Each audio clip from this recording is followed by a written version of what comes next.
క్రీస్తునామములో మీ అందరికి శుభములు. సైన్యములకు అధిపతి యెహోవా సెలవిచ్చినదేమనగా, ప్రసంగి గ్రంథము 2వ అధ్యాయము 25వ వచనం చదువుకుందాం. ఆయన సెలవు లేక భోజనం చేసి సంతోషించుట ఎవరికి సాధ్యము? ప్రియమైన దేవుని బిడ్డలారా, మనం ఏదో అనుకుంటాం కానీ నా కష్టము, నా కష్టార్జితము, నా శ్రమ, నా టాలెంటు, నా తెలివి అనుకుంటాము. కానీ నువ్వు భోజనం చేయాలంటే ఆయన సెలవు లేక నువ్వు భోజనం చేయలేవు.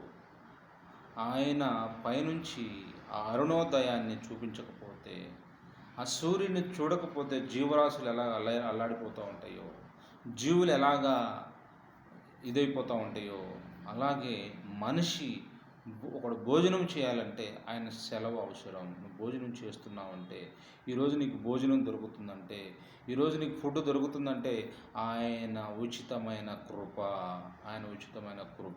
ఆయన సెలవు ఇచ్చాడు.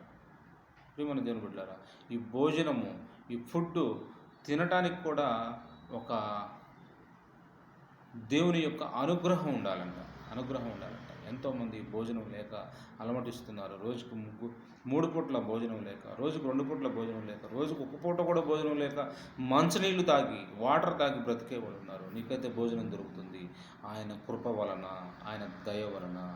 ఆయన సెలవు లేకుండా ఎవడూ కూడా భోజనం చేయలేరు. ప్రేమ దేవుడు గుర్తుపెట్టుకో.